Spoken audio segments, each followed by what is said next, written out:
Welcome back, Outlaws. On today's episode, we're going to be doing an unboxing and first use of the Coleman Fold & Go grill, so stay tuned.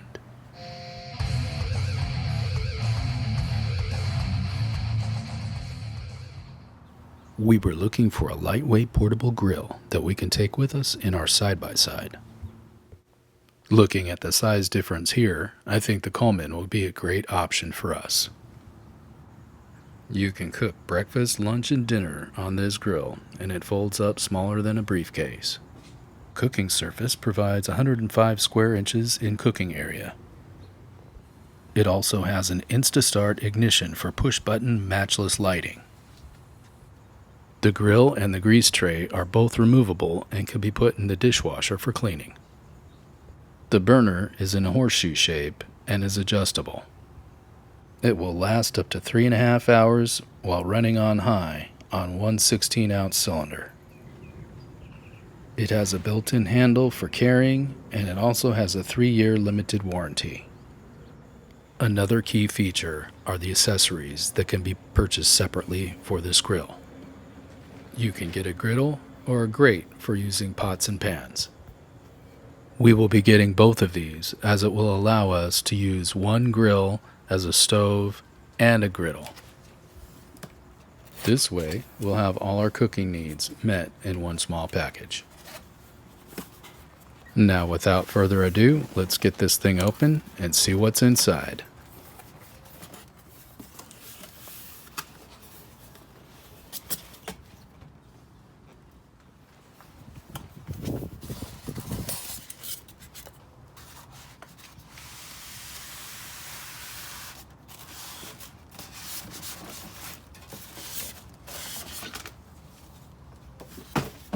I forgot to mention earlier that I did find this on sale for $48. It was a deal that I couldn't resist.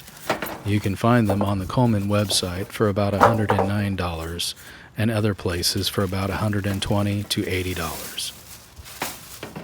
It seems pretty well packed with the styrofoam and wrapped in plastic, so if you do have it shipped, it should be very well protected.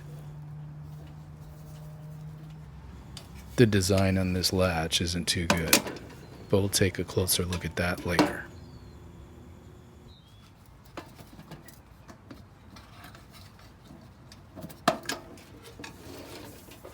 Looks like we have our owner's manual here, and the grill grate itself looks like it's pretty well wrapped up and protected.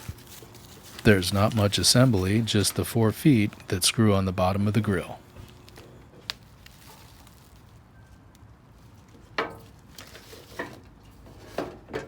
Here is the horseshoe-shaped burner.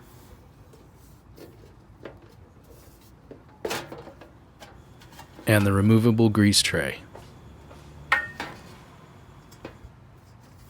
The edges on this stamped metal are pretty sharp and could give a nasty cut, so I'll probably take a file and some sandpaper and just smooth some of these edges down. Both this grease tray and the grate for the grill are supposed to be able to go in the dishwasher and be cleaned.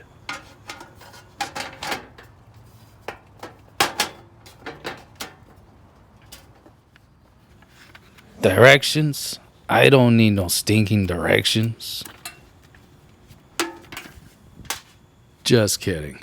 There's always a bunch of good tips and ideas in the directions, and you should always check them out. Let's go ahead and get the rest of this thing opened up and laid out and put together. Here's the regulator.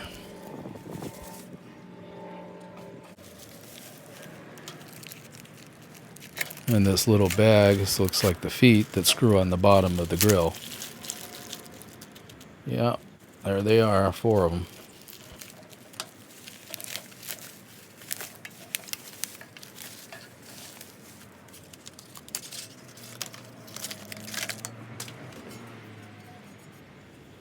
A word of caution when handling this grate as well, it's also very sharp.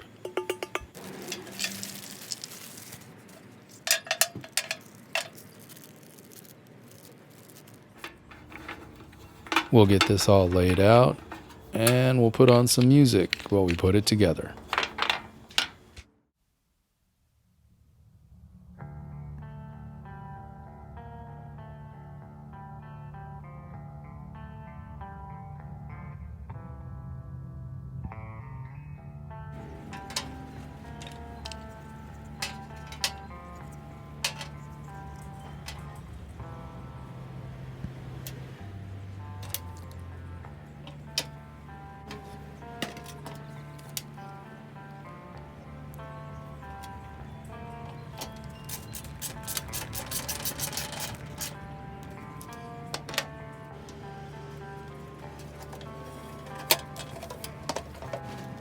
We can't forget to remove this little zip tie here, because if we didn't, it would heat up and melt and make a mess.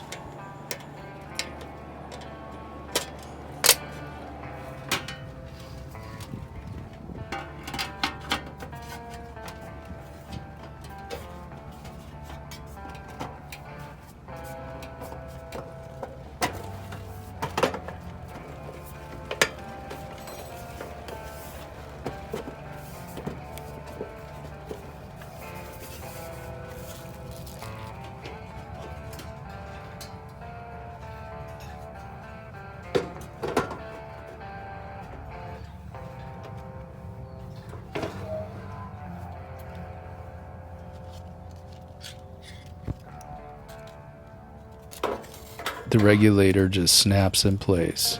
You put it in the tube and push and hear a little click, and then you know it's installed. Inspecting the grate, checking it out a little bit, I noticed that there's a little packing tape stuck there. We'll get that cleaned off before it heats up.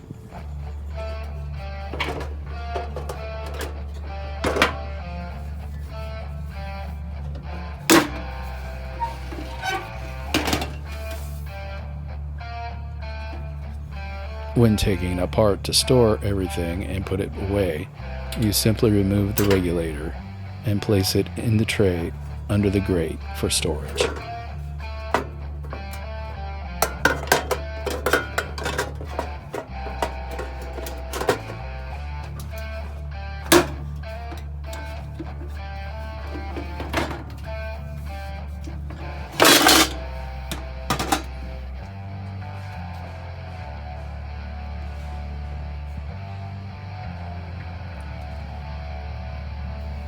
One really cool feature is this igniter here. A little closer look shows the spark igniting right next to the burner. This eliminates the need for carrying matches or a lighter around. Also, checking out the edges again, these are really sharp and I'm going to have to file them down. Let's get this regulator on and screw the propane tank on and light it up for the first time.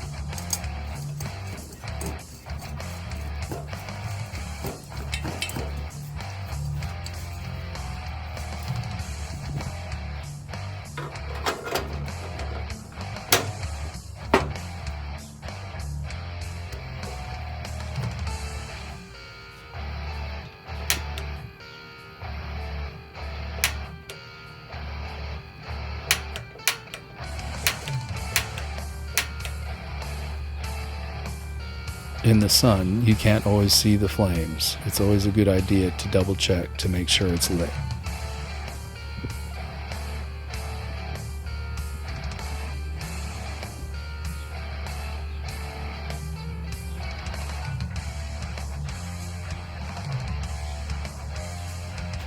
Feels like it's warming up now. Let's get the thermometer and see what it's doing.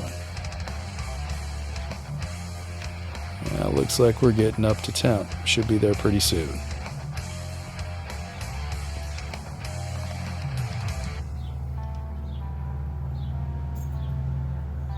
Let's take a closer look at this little latch. I'm really disappointed. When this closes down and meets at the bottom, it doesn't line up and it makes it hard to release. I'm going to have to do some re-engineering on this. If this had one bad point, it's got to be this latch. Let's make a quick run through the garden and grab some vegetables so we can cook up a quick meal on our new grill.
The next step is a very important process for any new grill.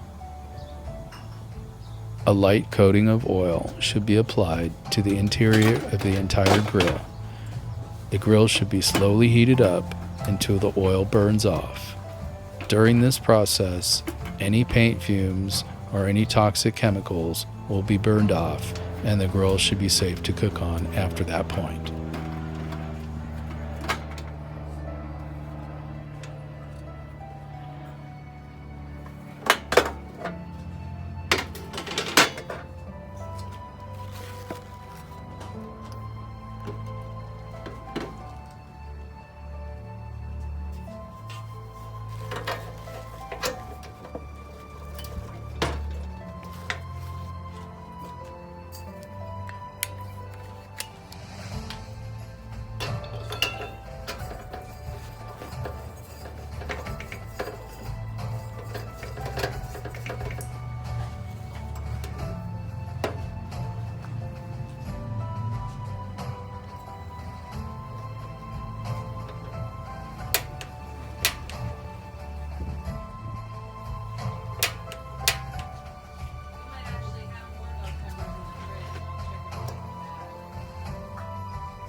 I'm going to coat the grate first with oil and let it heat up for about 10 minutes.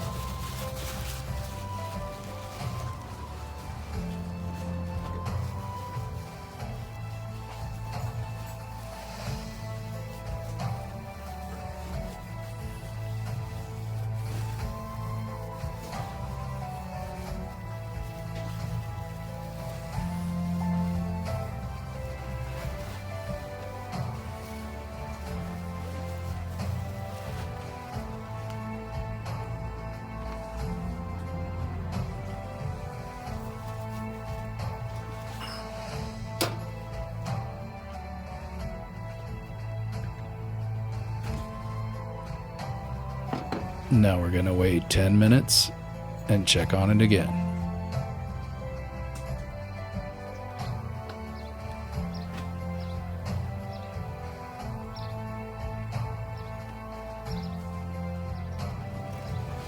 Now we're going to coat the inside of the lid to make sure that the entire inside of the grill has been coated with oil.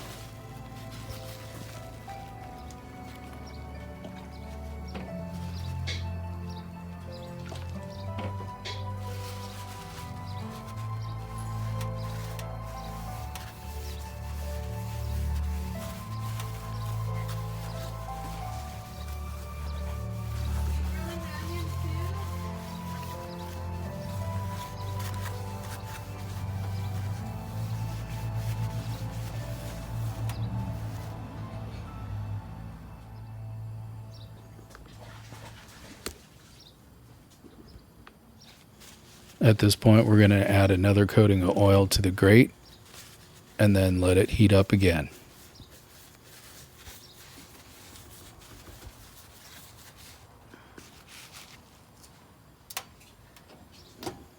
This time we'll let it go an additional 5 minutes. Now that we've got everything from the garden prepared and ready to cook, I've got a cold longboard ready to go. Let's get this stuff on the grill.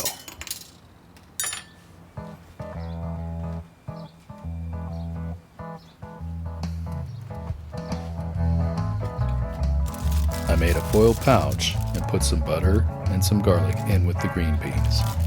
And the peppers, I'm just going to toss on the grill.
I did find after using the grill for a little while that the temperature runs a little hot, so you do have to monitor how high you have your flame.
And now to do a quick cleanup and get all this stuff off the grill so they'll be ready to use next time.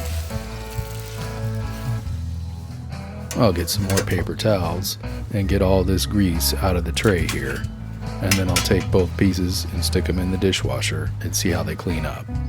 You can see the little residual came on top of the burner, but that should clean up okay and be just fine. Once again, thanks for tuning in, and thanks for watching.